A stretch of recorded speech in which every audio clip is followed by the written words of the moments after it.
但中东的战争是停不下来。最新的消息看到很多新闻画面，哇！哈马斯的领袖辛瓦被击毙了吗？这是以色列最新的军事行动宣布，包括了以无人机去攻击辛瓦。在以外交部长卡兹宣布滥杀无辜的凶手，哇，头号敌人辛瓦被以色列国防军击毙。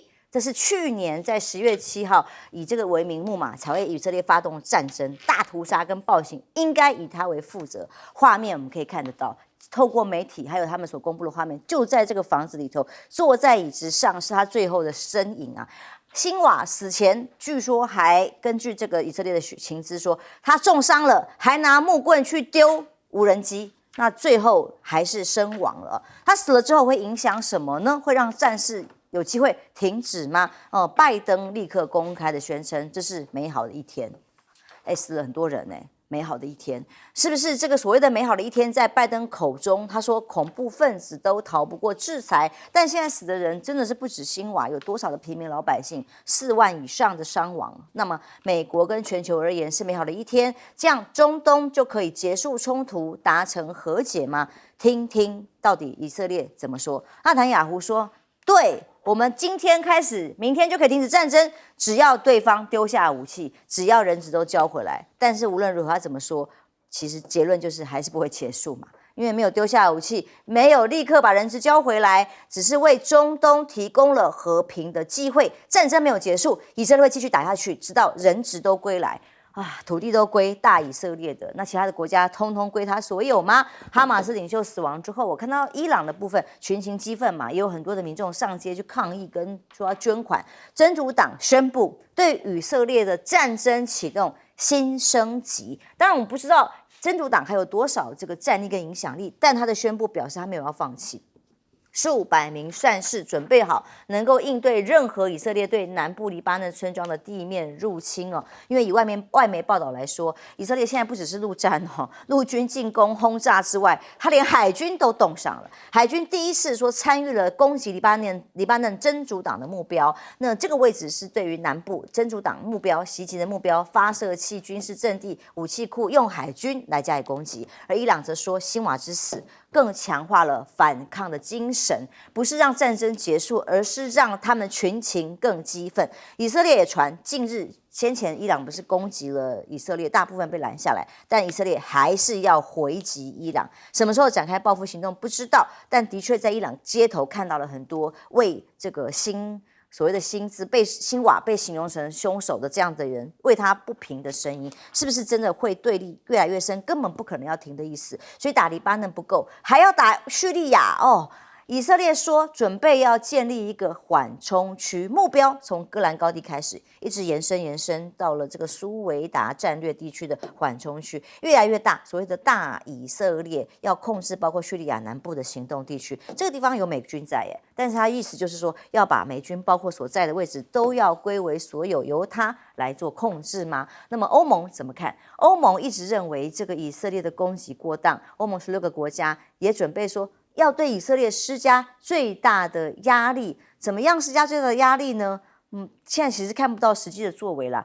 那以美国来讲，它是完全不会有作为，甚至是在支持的情况之下，美国限期以色列30天要改善加萨情势，这个就是欧盟没有办法满意的。这个欧盟外交首长第一次用很重的话说，他是希望美国告诉以色列，现在立刻马上停止改善，因为有人道上的疑虑，连人道疑虑啊、援助啊、食物啊、医药啊都被停止要改善，但是美国却让以色列延期1个月。他们不知道1个月会死多少人吗？连一般平民老百姓的这个医药或者是食物的救援都没有办法。再来看一个画面，是在美国的国务院发言人回应记者说：“哇，以色列炸了整个村庄，有画面啊。”那他怎么回答呢？听听这一段这个记者访问的内容。Appeared, I guess overnight, of Israel blowing up an entire village in southern Lebanon. What do you make of that? So I don't know what was in those buildings. I don't know what was potentially underneath those buildings. That's when I say I can't speak to what they were trying to accomplish. 回答就是说，村庄被灭不过可能底下不知道什么人，也许没有人啊，是这样吗？或者是炸了人家市政大厅，把人家市长炸死了，难道还不知道里面有什么人吗？但是美方现在的回应都是这样哦，所以美国的盟国也不想淌浑水的情况之下哦，卡达首相说禁止驻卡的美军基地被用来作为袭击伊朗使用，因为这个地方哦，距离在当地很近。如果用这个基地来作为攻击的据点的话，目前这里美军有13000名在这里部署哦。约旦就警告了，会全力应对威胁，不会成为任何人的战场，因为这个大以色列的范围里也包括约旦的国土啊。我们来看赖教授，从中东的战事发展到现在。难道辛瓦死了也还不够？反正一个再一个死，都说是头，都是领袖，然后再杀完就说但是也还没有要结束的意思。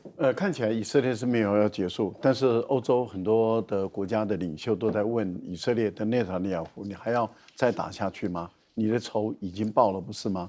因为辛瓦是这一次在去年10月份的时候以色列所面临的悲剧，也就是1000多人被杀，还有几百个人质的这个悲剧。他的主要的指挥官就是他辛瓦。那辛瓦是继哈尼亚被杀了以后，他成为哈马斯的主要的政治军事领袖。现在他也被杀了，他被杀是一个意外，不是以色列锁定他，情报征收到他，然后对他进行攻击，不是，这是一个意外。也就是说，跟这个跟宾拉登被杀不一样，宾拉登被杀是因为美国已经掌握了宾拉登的情报，说他藏在巴基斯坦军校的附近，所以用特种部队去击杀他，不一样。然后对于真主党的一些领袖被杀的情况也不一样，因为以色列的情报已经掌握那些领袖的位置，所以用精准的炸弹去攻击、去杀他们，不一样。他这次是一个意外，就是说美国提供有一些情报，说可能会有武装人员在哪个地方。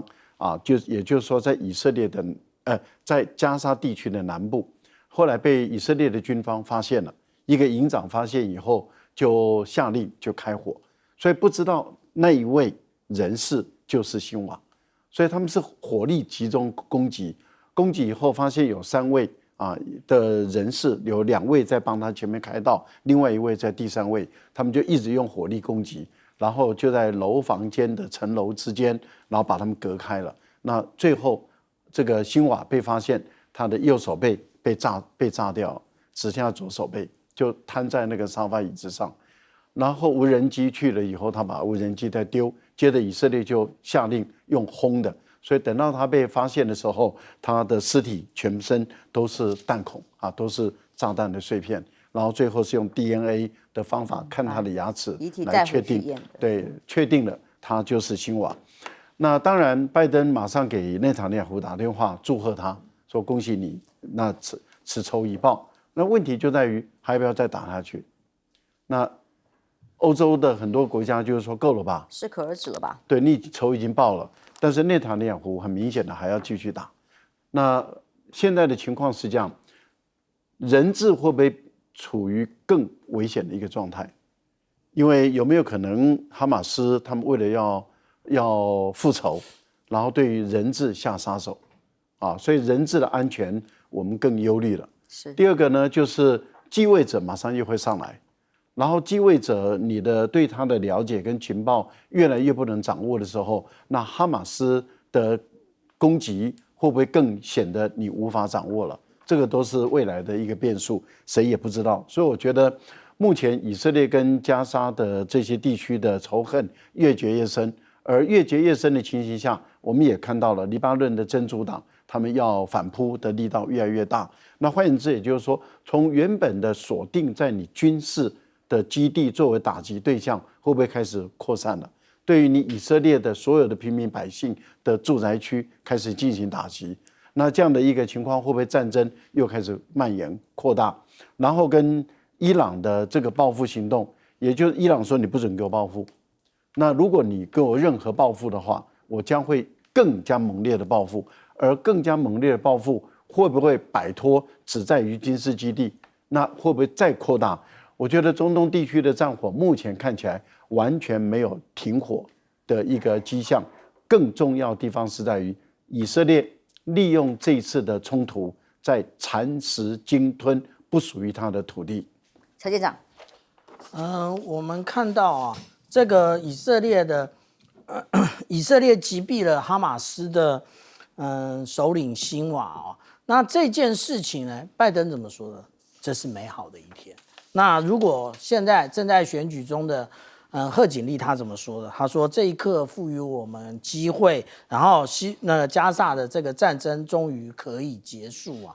其实这跟大部分中国人的看法是非常不同的。中国人讲的是博爱啊，可是对于这一些美国人来讲，他们讲的都是以牙还牙，以眼还眼。那这样呢，其实也不过也就是不断的杀戮，就是美国跟以色列这样的不断的杀戮，无论是我们讲到的哈马斯，或者是真主党，甚至伊朗这件事情，就会 coding 在他们下一代的脑海之中，所以他们从小就想要开始复仇。不过呢，我们看到啊，这个他们击毙这个哈马斯首领辛瓦的这件事情啊，也就是其实可以给国军一些看法。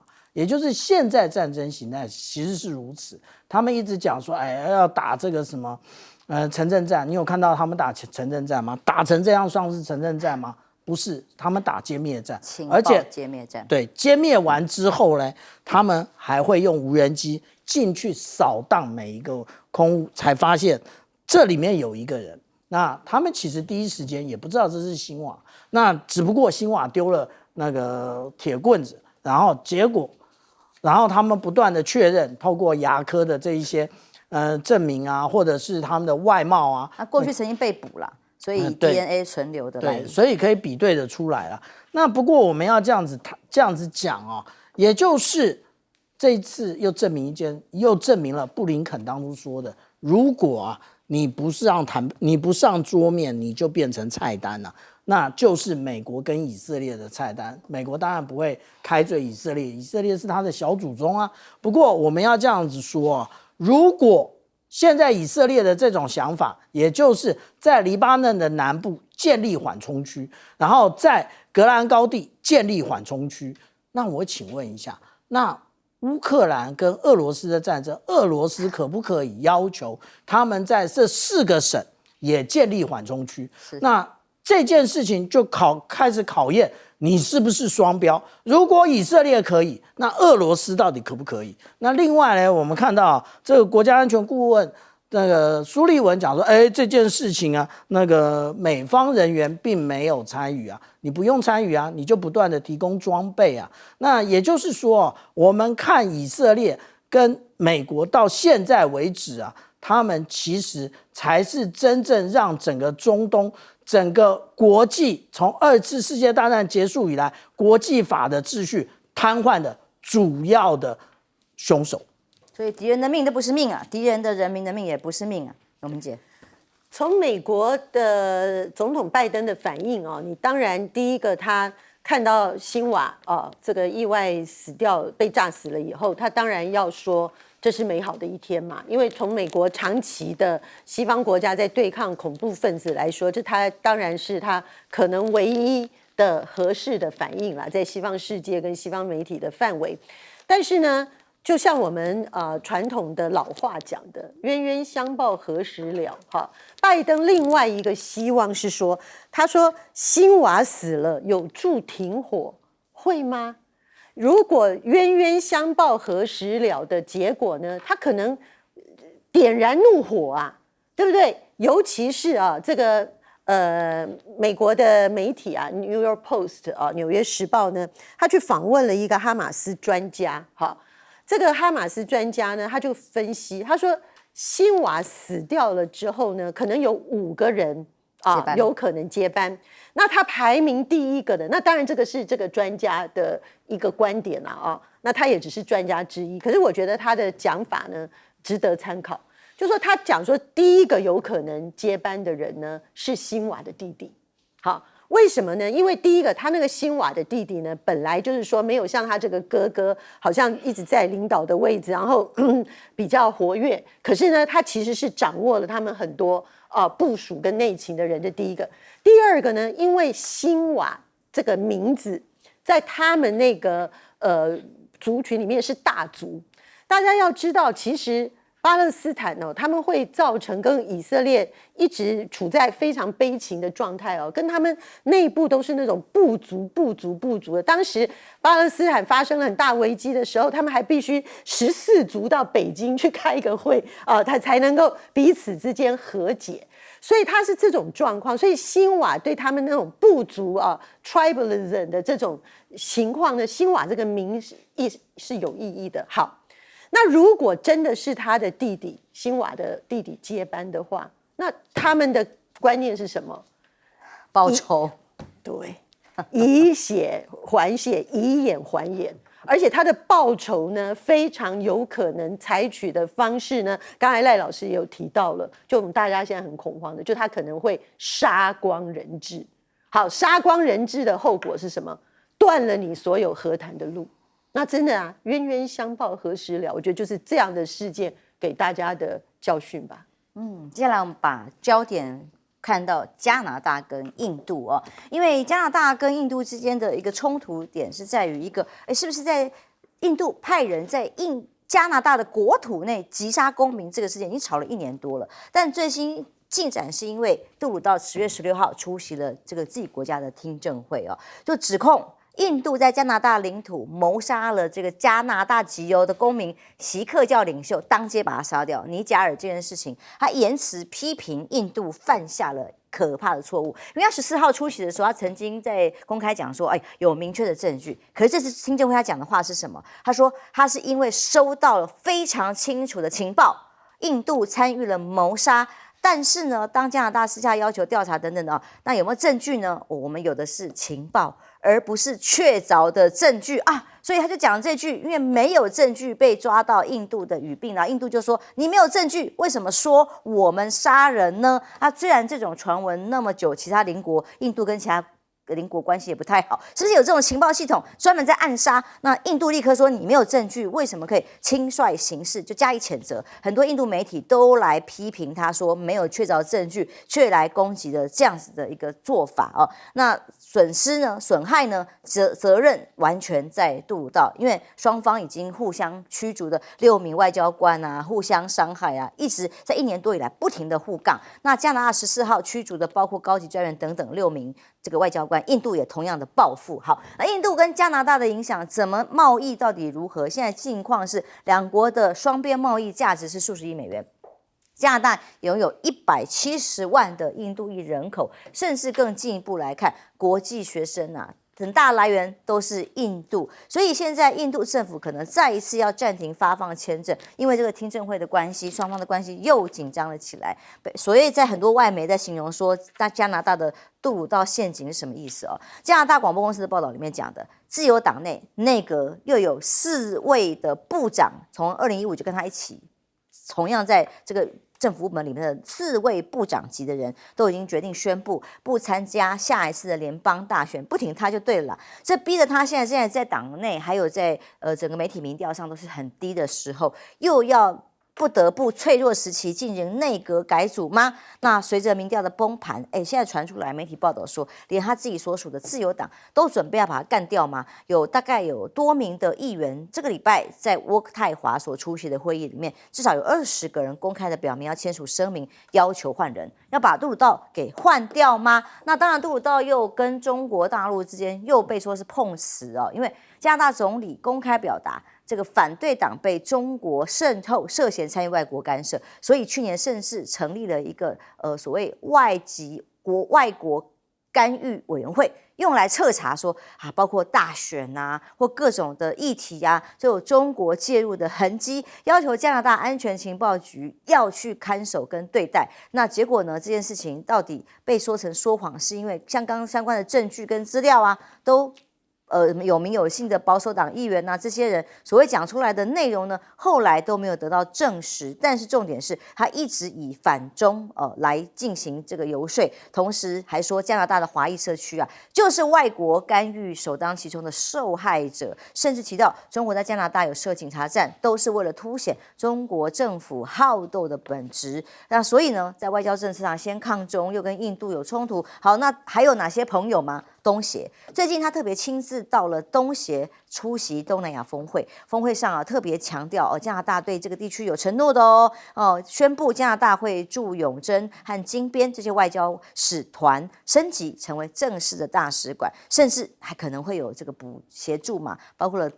给他金钱上的汇款投资等等的，但很多的分析都认为，尤其像东京国际基督教的这个学校的教授就说他是不是误解东协啦？所谓的杜鲁道要所谓的关注贸易呢，其实没有必要建立大使馆贸易水平就可以啦。而所谓给的几百万美元这种投资对加拿大给的当东协国家并不太需要，觉得杯水车薪，帮助不大。相较于中国大陆跟东协的关系，简直是不能比赖教授怎么看杜鲁道最新的这些发展？杜鲁道目前他的声望在加拿大很低一般的估计是他连任无望的，他的政党很有可能会变成一个在野党的。所以杜鲁道目前来讲是有点病急乱投医，他的内阁纷纷的都下台了，都离去了，因为他们也觉得他们再选也选不上，所以他们根本不愿意再选了。那杜鲁道现在面临他的一个困境，就是他的伙伴们离开他，他的政党支持度跟他自己一直在往下走，这个对他来讲是不利的。那他跟印度的关系，其实我觉得印度这个是有点点去抓不是语病的语病。为什么说不是语病的语病杜鲁道是在国会听证的时候，他说原本他们的这个加拿大人，但是他是锡克族的他们被杀，他们原本以为是帮派的恶斗，后来以为判断说后来发现不是，调查的结果不是，然后再往这个宗派间的仇杀来去发展，调查发现也不是。后来掌握到的情报，但是没有破案的证据。掌握到的情报是以色列的外交，是印度的外交官暗杀的买凶暗杀的。所以他本身去跟这个莫迪会谈的时候，也就是在上一次集团体莫迪会谈的时候，他希望莫迪协助调查。他的语言是这样讲，他是希望莫迪，你可不可以协助我来调查这个案子？那当然，莫迪就两个人就针锋相对了。后来杜鲁道就寻求美国的帮忙请拜登跟莫迪谈一下，说是不是协助他来调查。他的来龙去脉是这样来的。那印度的媒体就抓住了他这句话，说他最早的时候他们确定的应该是情报显示跟印度有关他是这句话，但是后来证据是证明是跟印度有关。就好像美国的锡克族，当时 FBI 他们也掌握到情报，说是印度的外交官要杀美国人，锡克族的美国人，所以拜登也有提醒暗示这个莫迪，你不要太嚣张了。结果呢，莫迪继续干了以后，结果莫迪的外交官买凶的是 FBI 的线人然后那个凶手线人直接去跟 FBI 报告，那这个罪证确凿了嘛？所以后来拜登就跟莫迪就翻脸了这就是为什么后来拜登本来要出席莫迪的国庆，后来就取消了。这个整个事情的来龙去脉是这样，三角关系。对，但是印度人的特点就是我只咬住你这句，去头去尾就咬你这句，然后就说你是无理的。你驱逐我的外交官，所以我驱逐你的外交官，是你挑衅在先所以我不得不反击，这是印度人的逻辑那当然他就在这个部分里面就咬住这句话，然后印度的媒体就全部都用这句话来做代表那这个是印度跟加拿大的恩恩怨怨，坦白说对我们来讲只是在旁边嗑瓜子看他们两个在吵架而已。但是我们确定的地方是在于，美国已经拿出证据来说印度的外交官买凶要杀这个美国人那所以拜登就做反击了。但是由于拜登还是需要印度去对付中国，所以拜登还继续去拥抱印度。那你就可以知道欧美人的是非标准了，只要可利用的，那么一切都可以原谅，除非他们有利用价值为止。如果没有利用价值的话，那就是干到底了，随时可期休息一下，马上回来。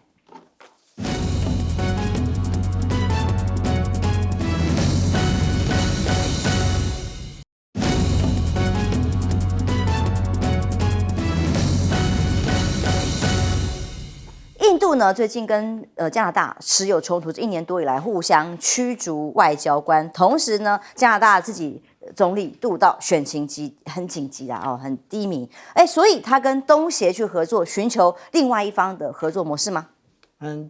其实我们看到加拿大的这些动作啊，它其实跟南海是绑在一起的，也就是之前我们不是看到他们的海上巡逻机一样，那个进入南海，他们的军舰一样通过台湾海峡，然后还带着记者在上面来拍解放军的这个动作啊。至于说他的跟东协他的那个领导人会议的时候，他们到底做了什么？他强调他们签订了一个联合声明啊，联合声明里面强调遵守联合国宪章、东协宪章以及联合国海洋法公约，看到了没？这真正的狼子野心就藏在这里。然后他还特别的强调，也就是以加拿大的科技呢，他们可以来协助东协这些国家做什么呢？他们现在协助的就是菲律宾啊，协助菲律宾如何的在南海可以顺利的无碍的搜索到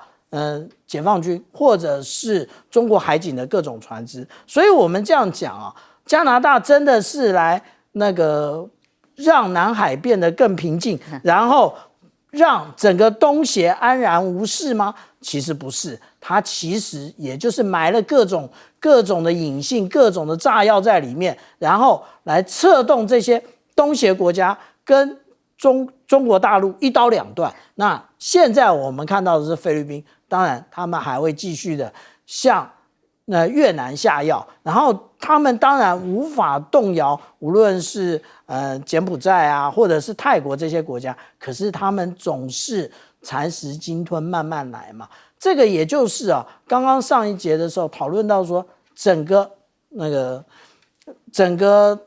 北美的这些国家全部向右转，然后全部呢都反中。可是我们讲到反中这件事情，反中真的有什么好下场？我们看看日本的首相岸田文雄呢，现在已经下台了。我们看看英国的首相苏纳克呢，也下台了。那肖兹呢，岌岌可危。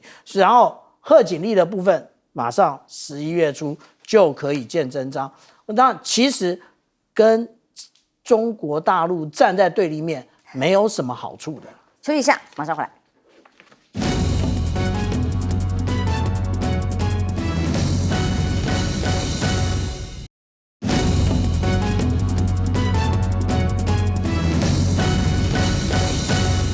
立法院，我们国安单位的官员说：“哎呀，认知作战，我们一直被中国大陆入侵。”连加拿大也这样说嘞，成立一个反对外国干预的委员会。杜鲁道说，中国大陆也干预他们的选举。对，这个杜鲁道他其实是非常有名的跟中国大陆弄不好的国际领袖啦，因为大家都还很记得嘛，当时那个华为事件啊，他怎么样变成美国的前沿附随组织啦对，美国的代理人呢，这样子去卡住那孟晚舟，就是杜鲁道嘛。当时中国大陆也非常火大啊，对不对？跟那个现在。跟印度那个莫迪一样啊，什么外交人员不来啊，然后大陆也反制，也抓了几个加拿大人。所以呢，杜鲁道现在呢，他的政府民调非常低，而且呢，整个都面临，甚至他本人呢，可能有被逼退的压力的时候，他采取的方式是什么？就跟那个民进党在对付政敌的手段一样，我都怀疑说加拿大的人是不是有特别跑来台湾跟民进党取经。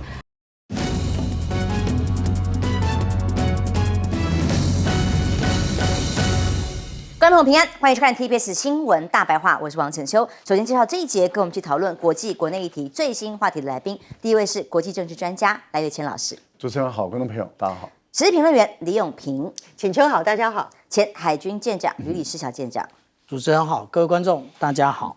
2024利剑20这个 B 演习才刚刚结束，那么我们赖总统怎么因应呢？他去做了相关单位的去巡访巡视同时他宣示，未来7年将会完成11艘1000吨级的船舰守护海疆，时间分成7年。会完成1000吨级大船舰哦，11艘，要让大家有更好的装备，能够更安全。那当然。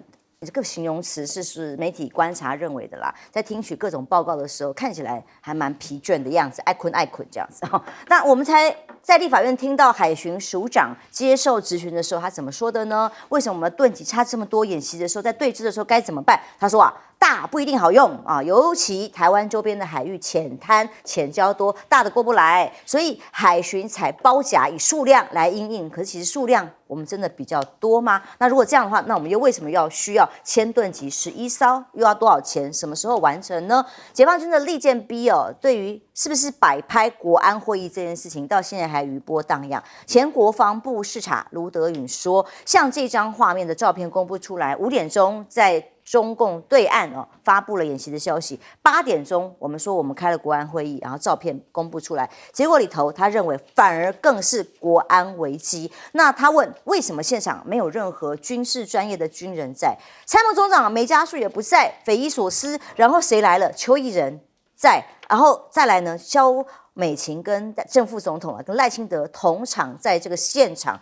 意义是什么？他看不出来，只觉得这个是违反了大忌。那今天在立法院答询质询的时候，又有一个状况是王定宇质询的，他说在整个抗弹背心啊、抗弹板啊、背心啊，都疑似被绑标洗产地，产地是哪里？洗成越南的，其实是中国大陆，是 Made in China。其实现在之前一些媒体的报道就已经看到了嘛，包括电池等等，我们军中有一些装备，是不是中国大陆制的呢？可是我其实蛮意外的，辜立雄国防部长居然回答我第一次听到会了解跟查证。难道没有事前跟他有任何的报告？那媒体报道了那么多，连我们都看到了，他没有看到过、掌握过吗？那这个是专业的问题，还是刻意说不知道？我自己个人蛮纳闷的啦。因为上一次是徐小青在质询这个部长的时候问他，空军清泉岗的士兵出了状况，打靶怎么会打到送命呢？就问顾立雄说 SOP 在打靶、清枪等等这些流程是什么？他答不出来，他不清楚。那郭正亮认为军演。对方已经逼近了，我们总也要有因应的措施是什么吧？他说我们的眼镜蛇直升机啊，低空飞在哪里？爱河是给民众看的吗？大家拍照片拍得很开心，拍影片来 po， 表示他们有因应有回应。可是对岸在哪里？所有的利剑演习的对象，不管是在台湾海峡或者是邻近的海域，那海边也应该要往可能需要防御的位置去，为什么在爱河？只是一个秀吗？所以郭正亮说他是傻眼的。所以当中共联合利剑的军演国安单位又有一个不具名的单位的人士，不具名人士出来讲其实不用担心，我们呢收到了来自于40个国家的支持。包括了行政立法部门都有关切支持台海稳定，那所以呢，这样就可以保护台海稳定跟安全吗？我们到底拿什么来保护台海的安全呢？国军的还有情资继续在跟国际的媒体爆料，又是英国的《金融时报》，昨天我们在节目上就跟大家及时提出这个消息，说他承认有解放军在演习当中释放了2枚飞弹的状况当然，所有的船舰、飞机都是历来最多的数字，演习规模之大。那甚至还向内陆发射了2枚飞弹。那我听这语气听起来就是说还好啦，2枚飞弹不是射向台湾，但他强调什么？强调说，可见我们压力有多大。然后呢，我们看到了给民众的讯息是什么，或者如何因应跟防范的时候。但看到的却是相当的空泛，尤其是军方的专家，每个站出来看都觉得一头雾水而顾立雄呢，对于这个可能在网络上很多的发布，我们应做的措施，网友都可以告诉大家说，我们台湾的飞弹发射车的位置在网络上被流传。那顾立雄认为，解放军可能照得到，也就是卫星照得到我国国军固定的阵地位置。最重要的是，机动战术的位置要让解放军无法察觉。连洪胜汉都讲如果动不动就察觉暴露来暴露去的话，反复2、3次操作的话，早就可以摸索出国军部署的逻辑跟模式了。那大陆的军演有利剑 A， 有 B， 还有 C、D、E、F， 不知道。但近来有一个消息引起一些关注跟担心揣测啦，就是说近日呢，网络上流传广东有1500家的企业计划迁到四川去，都是大企业比亚迪啦、华为啦等等，蛮多家的。然后就大陆网友些想起的，可能很像60年代有准备应对大规模战争而陆力准备的3线建设的焦虑。不过其实来自于一个公告，这公告是说，基于区域的平衡，希望这些企业总部啦或办公室啊往内陆迁。但有没有这个问题？其实大家不止我们担心，对岸也有。民众也有疑虑，跟不知道会不会发生什么事嘛？所以联合利剑不是只有恐吓赖清德而已吗？纽约时报的报道分析认为，解放军在制造新常态，持续打磨丰台，就是这个概念，丰台的能力哦。因为我们国安单位说，连讲丰台都是认知作战。纽约时报认为，这个大规模的行动常态化所代表的是什么呢？那么围台军演对于这个习近平，我们的总统先去了指挥中心，好，那习近平。中国国家主席去哪里呢？他去的是马上到了福建之后，下周10月25号，古年头大节、台湾光复节的时候，据说还可能在这个报道说，还可能有一波惠台措施，会有吗？是更进一步的经济的封锁，还是惠台措施呢？那这个报道是说会有软硬两手的策略，告诉台湾的民众说，如果大家有好的互动的话，就有更多。有利的组合拳的好的正式措施，我们大家可以有钱赚，过好日子。反之，就会有像军演之类的措施发生吗？永明姐怎么看赖总统这一次因应整个演习的状况？好，我们在评论那个赖清德如何因应这次大陆联合利剑 B 2024的这个军演的情况之前我们要先说明一下。大陆的这次的这个联合利剑 B， 他想要达到什么目标？好，那我认为呢，他想要达到的目标呢是相当精算的哈。一方面呢，他知道说赖清德没有办法从他的这个新两国论后撤，所以他早就对于10月10号赖清德的发言呢，他做了一个准备。那这次的这个联合利剑 B 的演习，第一个呢，他毫无通知、毫无预警，然后非常快速的就集结，好，然后显示出来说他有很强的机动动员能力，然后出动的飞机跟船舰呢规模也是历来最大，而且呢，它包围台湾岛的态势呢也是历来最逼近中线，但是它并没有真正越过红线，但是它采取步步进逼比起裴洛西来还有联合利剑 A 呢又更靠近一点了。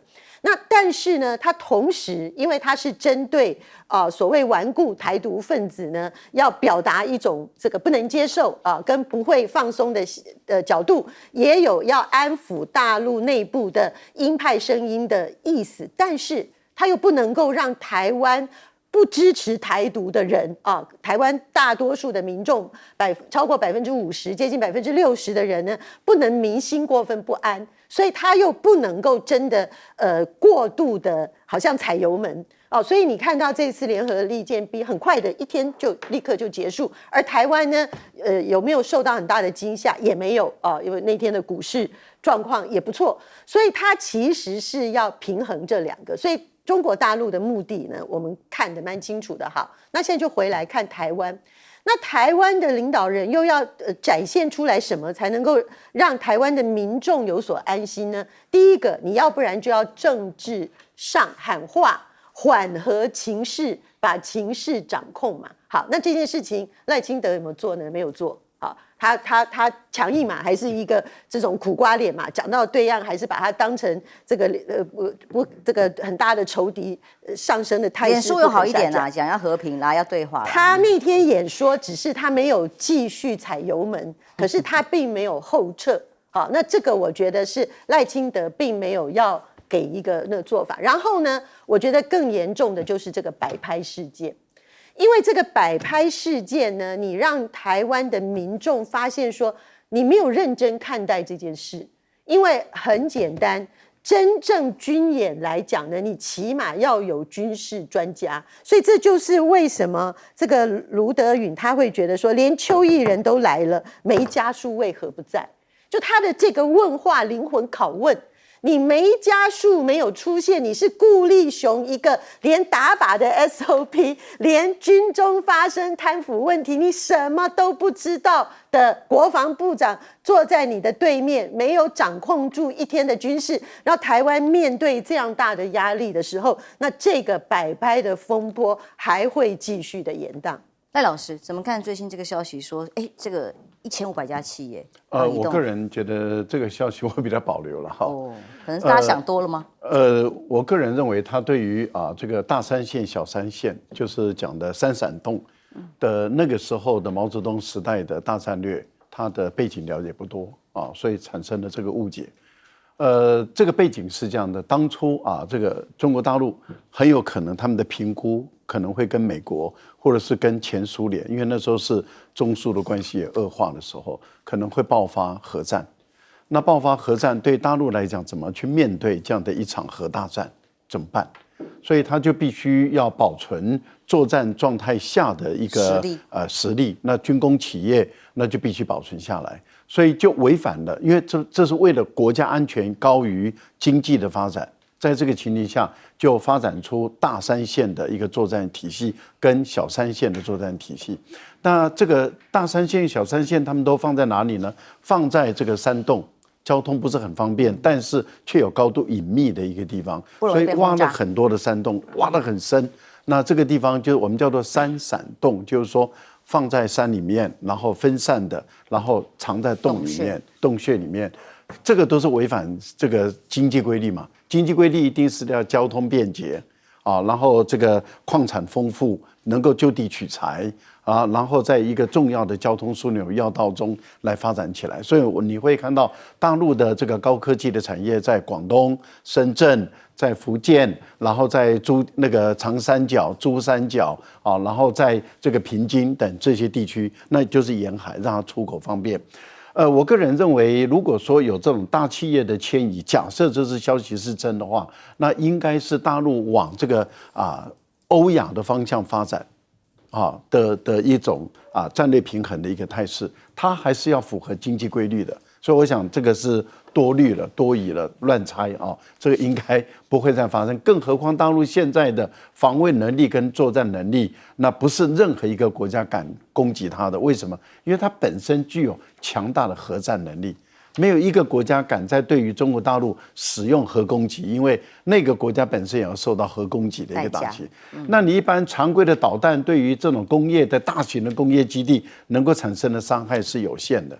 目前来讲，对大型的，因为大陆的工业基地是超大型的，你必须用核弹才有效果，其他的传统的弹药效果不大这个我想这个是多余的，这种是谣言比较多。不过我还是要问一下这个海巡署的署长，你要回答2个问题。第一个问题就是，那日本为什么要造万吨级的海警船？你要先回答。所以你认为日本错了吗？第二个问题你要回答是，如果大而又好用呢，你该怎么办那我认为赖清德必须要回答一个问题：你的国安会议，你不是一向尊美、崇美、敬美，然后以美国人为主吗？绝对不能跟美国人不一样，也不能够不听美国人的话。可是美国在总统开国安会议的时候，参谋首长联席会议主席以及各军种的这个参谋长都要到例如说陆军参谋长、空军参谋长跟海军参谋长部署怎么调度都要到的。那也就是说，这些军事专业人员一定要出席国家安全会议的。怎么你的国家安全会议中并没有这些专业的军事人员？那你跟美国不一样你就直接否定挑战美国这个不行的。而且美国的国防部长人家是上将对不对？是很了解。所以我觉得这个赖清德，你必须要先回答，你怎么可以不听美国人的话这个问题。那我高度怀疑顾立雄目前的处境是，他掌握不了军队。你看采购案，这个防弹背心的采购案也不知道，然后军方的发生的意外事件，到目前 SOP 也掌握不清楚。我觉得他应该是掌握不了这个部队，这个才是最危险的事情。所以才不想让有军事代表在会议上太奇怪了。小舰长怎么看？我们先看啊，这徐小新委员质询海巡署署长的这一章，他这里面讲的，也就是刚刚都有提到说，大不一定好用啊。那大不一定好用，但是小你也跟不上啊。为什么？因为我们看到啊，这个是在那个外岛啊，这是600吨级的这个中国海警船啊。那这是我们海巡署35吨级的，你根本就跟不上啊！你根本就跟不上啊！你35吨到600吨，你也会不会差太多啊？那而且这一次的演习啊，真正的目标是什么？其实真正的目标，也就是现在的作战，其实系统化作战。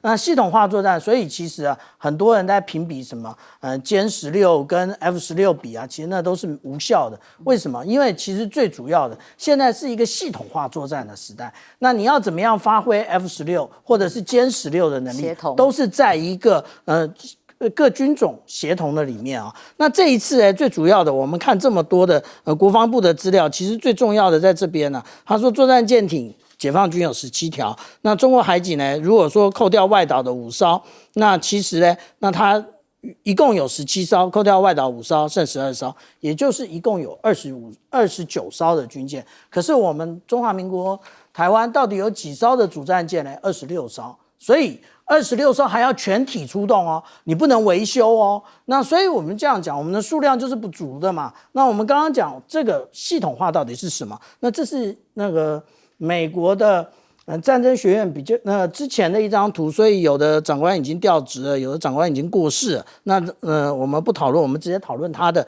这一个中央军委的指挥架构，然后怎么样将这个海军跟海警联合在一起，这是这一次的最重要的一个部分啊。那另外我们刚刚讲到说啊，这个有关于那个《金融时报》的这个新闻，其实我觉得很奇怪啊。他说的是我们台湾的资深官员啊，那你就直接讲就好了啊。你之前不是很会讲吗？之前不是就讲吗？说严密掌握啊，说解放军的火箭军及远火部队，他在内蒙、甘肃以及青海这里试射，你不是都会讲吗？那为什么这件事情就是解放军开始这一次的演习之中，其实有打飞弹？那这件事情你跑去跟习嘉玲讲干嘛？你为什么不自己讲？那这件事情很奇怪啊，我们已经2次遇到这种演习，中间有发射飞弹的，一次2022年裴洛西那个众议院议长离开台湾的时候呢，那一次环台军演全球头条。对，那是谁告诉我们的？是日本防卫省统合幕僚监部。那这次是谁告诉我们的？是《金融时报》的习嘉玲告诉我们。你们不会很好笑吗？那另外啊，我们讲到说有关于这一个刚刚讲说是被那个我们的阵地被掌握，那固定阵地被掌握是很正常的。那至于说呢，机动的这个位置啊，其实不是什么地方，有很多的军盲啊，认为是什么地方停下来马上就可以发射，这是错的。为什么？因为其实啊，各型飞弹都一样啊，也就是他要先用经纬仪确定它正确的位置啊，它才能够发射。为什么？因为它自己的一个惯性导引系统，它也要稍微的修正一下，确认自己的位置啊。所以请大家不要乱讲，不要再以讹传讹了。好，当然不希望两岸之间有战争的冲突。